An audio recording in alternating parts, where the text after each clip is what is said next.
आज मैं आपके साथ शेयर कर रही हूँ हमारे त्योहारों की शान, ये लेयरदार कारी और स्पेशल तीखी चटपटी सी मट्ठी, जिसे आप घर पर हलवाई से भी ज़्यादा अच्छा बना सकते हैं। बस आपको मेरी बताई हुई सिंपल टिप्स एंड ट्रिक्स को फॉलो करना है। और अगर मेरे चैनल को अभी तक आपने सब्सक्राइब नहीं किया है तो प्लीज़ इसे जल्दी से सब्सक्राइब कर दीजिए। यहाँ पर ये मैंने करीब 300 से 400 ग्राम के करीब मेरा मैदा था। पैकेट तो ये हाफ केजी का था, बट पहले मैं इसमें थोड़ा सा यूज़ कर चुकी थी, वो मैंने ले लिया और हाथों से क्रश करके मैंने इसमें अजवाइन डाल दिया है और थोड़ी सी कलौंजी। इनका टेस्ट इसमें बहुत अच्छा आता है इस नमकीन में। और 2 टेबल स्पून के करीब आपको इसमें ऑयल डालना है, वेजिटेबल ऑयल। और यहाँ पर नमक ऐड कर दिया है मैंने। इसको पहले आप हाथों से अच्छे से मिक्स कर लीजिए। इसके बाद थोड़ा थोड़ा पानी डालते हुए इसका एक डो लगाना है। सबसे पहली टिप ये है कि आपको इसको हाथों से गूँथना नहीं है मसल मसल के, बस इस तरह से इकट्ठा करके आपको इसको रख देना है। और देखिए, जब आप इस तरह से करेंगे ना तो इसमें एक ऐसी लेयर्स आ जाएंगी।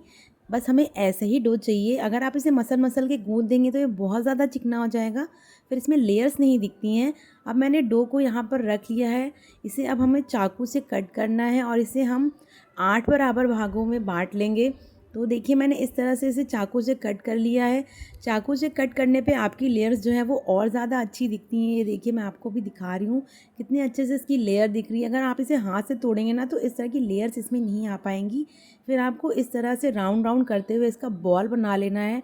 बहुत ज़्यादा हाथों से प्रेस नहीं करना है, हल्के हाथों से आपको ये बॉल बनानी है। तो यहाँ पर देखिए, मैंने सारी 8 की 8 बॉल्स बनाकर एक साइड रख लिए हैं।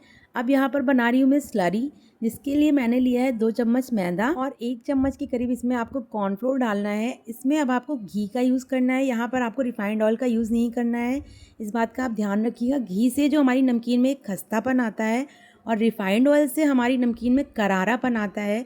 तो ये हमारी दूसरी टिप है, इस बात का आप बहुत विशेष ध्यान रखिएगा। तो यहाँ पर देखिए, इस तरह की स्लरी हमें चाहिए, ऐसी कंसिस्टेंसी इसकी होनी चाहिए। अब यहाँ पर सूखा आटा लगाकर आपको इसे बहुत पतला शीट बनानी है।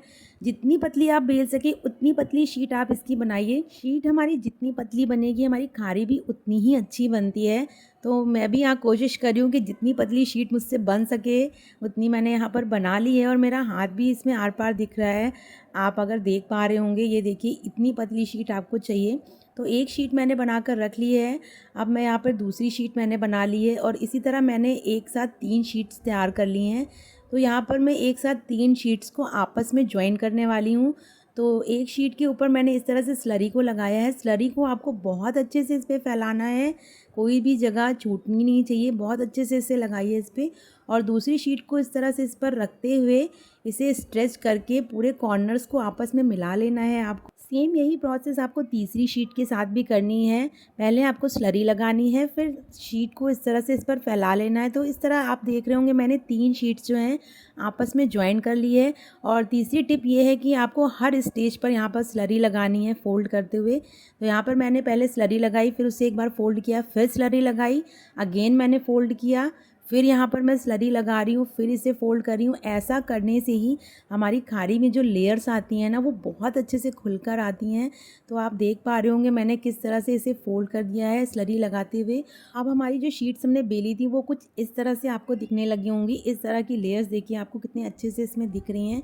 तो इसे मैं अभी साइड में रख देती हूँ और इसी तरह मैंने और 3 शीट्स को आपस में ज्वाइन करके एक लेयरदार और लोई मैंने तैयार कर ली है। तो यहाँ पर एक चीज़ मैं आपको पहले बताना भूल गई थी, जब मैंने मैदों को गूंथा था, कि आपको उसको रेस्ट पे नहीं रखना है, डायरेक्टली आपको नमकीन बनाना स्टार्ट कर देना है। तो यहाँ पर देखिए, एक लोई मैंने ले ली है और इसे आपको इस तरह से बेलना है जैसे मैं बेल रही हूँ। इस तरह से आपकी बिल्कुल भी वेस्टेज नहीं निकलेगी, सारी की सारी खारियाँ आपकी बिल्कुल परफेक्टली बनकर तैयार होंगी। तो यहाँ पर आपको इसको इतना थिक रखना है, मतलब थोड़ा सा मोटा ही रखना है, बहुत ज़्यादा पतला आपको इसको नहीं बेलना है। इस तरह से फिर मैंने यहाँ पर एक पिज़्ज़ा कटर ले लिया है और इसके पतले पतले स्लाइसेस आपको निकाल लेने। जितना बड़ा आपको खारी खानी हो उतने बड़े स्लाइसेस आप इसके निकाल सकते हैं, बट ये जो मैं बना रही हूँ साइज़, ये बिल्कुल परफेक्ट साइज़ है। आप इस साइज़ की भी बनाइए, आपकी खारी बहुत ज़्यादा अच्छी लगेगी। तो यहाँ पर मैं आपको इसकी थिकनेस दिखा दे रही हूँ। हमें इतनी ही थिक शीट जो है वो चाहिए और लेयर्स इसकी बहुत अच्छे से इसमें दिख रही हैं। इसे मैंने एक प्लेट में निकाल लिया है और जो हमारा दूसरा डो है उसे भी हम सेम प्रोसेस करके बेल के उसकी इस तरह से कटिंग कर लेंगे। इसके बाद ही मैं इसे फ्राई करूँगी। तो जो हमारा यहाँ पर तेल है ये बिल्कुल हल्का गर्म होना चाहिए, इस तरह के बबल्स उसमें आने चाहिए। तभी हमारी खारी बहुत अच्छी बनेगी। और इसको डालते हुए आपको इसको बहुत ज़्यादा इसमें नहीं डालना है, इतना आपको इसमें डालना है कि अच्छे से आपकी खारी इधर उधर अलट पलट जाए और तुरंत ही इसे बिल्कुल भी टच नहीं करना है। तो यहाँ पर आप देख पा रहे होंगे कि हमारी जो खारी की लेयर्स हैं वो कितने अच्छे से खुलना स्टार्ट हो गई हैं। यहाँ पर आपको अपनी गैस की फ्लेम को बिल्कुल लो रखना है और धीमी धीमी आंच पर ही इसे सेकना है। तो यहाँ पर देखिए सीखते सीखते मेरा 5 मिनट हो गया था लगभग, और इसमें देखिए मेरा कितना अच्छा कलर जो है वो आना स्टार्ट हो गया है। अब आपको इसको हल्के हल्के हाथों से इस तरह से चलाते रहना है, इसे रोकना नहीं है, अदरवाइज़ ये एक तरफ जल जाएंगी और दूसरी तरफ कच्ची रह जाएंगी। तो मेरी सारी खारियों का एक बैच जो है वो बनकर तैयार हो गया था। मैंने उसे प्लेट में निकाल लिया है और ये दूसरा बैच मैंने इसमें डाल दिया है। टोटल 3 बैच में मेरी सारी खारियाँ जो हैं वो बनकर रेडी हो गई थी, और आप देख पा रहे होंगे कितनी अच्छी लेयर्स इसमें आई हैं। तो अभी ये बहुत ज़्यादा गर्म है, थोड़ी सी ठंडी हो जाए फिर मैं आपको इसको तोड़कर भी दिखाती हूँ। बहुत अच्छी खारी है, बहुत ज़्यादा टेस्टी बनकर तैयार हुई थी। तो देखिए आप इसकी लेयर्स आप देख पा रहे होंगे कितनी अच्छी करारी और क्रंची हमारी ये खारी बनी है। तो इस फेस्टिवल मेरे बनाई हुई टिप्स एंड ट्रिक्स के साथ इसे ज़रूर बनाइएगा। आप भी इसे घर पे हलवाई से भी ज़्यादा अच्छी बना सकते हैं।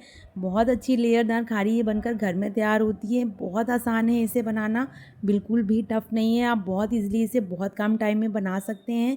तो ये देखिए सारी खारियाँ बनाने के बाद अब मैं यहाँ पर आपके लिए मट्ठी लेकर आई हूँ। तो थोड़ी सी ही मट्ठी मैं आपको बनाना बता रही हूँ, क्योंकि हमारे टोटल 8 लोइयाँ बनी थी, जिसमें से मैंने 6 जो है वो खारी में यूज़ कर ली थी, 2 से मैं यहाँ पर आपको चटपटी तीखी मट्ठी बनाना बता रही हूँ। आपको सबसे पहले इस तरह से इसको थिक शीट एक बना लेनी है। इसके बाद एक फोक की हेल्प से इसमें छेद कर लेना है, जिससे हमारी मट्ठियाँ जो हैं वो तलते समय फूलेंगी नहीं।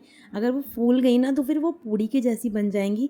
फिर इस तरह से आप कोई भी कटर वगैरह ऐसा ले लीजिए। तो मैंने डीओ का जो है वो ढक्कन ले लिया था। आपको इस तरह से कट कर लेना है। आप और बड़ा चाहते हो तो किसी छोटे ग्लास वगैरह से भी कट कर सकते हैं। तो ये देखिए इस तरह से हमें शेप चाहिए और इतनी ही थिकनेस आपको इसकी चाहिए। तो यहाँ पर सारी जो है वो मेरी मट्ठियाँ जो है बनकर रेडी हो गई थी। अब जो इसमें से वेस्टेज निकली थी इसे भी मैंने बेल कर इसमें से भी गोल मट्ठियाँ जो हैं वो कट कर ली थी। इसे भी आपको बिल्कुल लो फ्लेम पर ही तलना है। और इस तरह से देखिए जैसे ही हमने इसे ऑयल में डाला ये फूलकर ऊपर आने लगी हैं।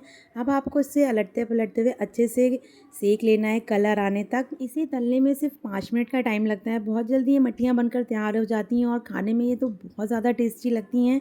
तो इस त्यौहार ये तीखी चटपटी मट्ठी आप मेरे तरीके से एक बार ज़रूर ट्राई करिएगा। मार्केट से भी कहीं ज़्यादा अच्छी तीखी चटपटी मट्ठी हमारे घर में बनकर तैयार हो जाती है। तो ये देखिए हमारी तल गई थी, मैंने इसे बोल में निकाल लिया है। अब इसमें मैंने 2 चम्मच चाट मसाला और 2 चम्मच लाल मिर्च का पाउडर इसमें डाल दिया है।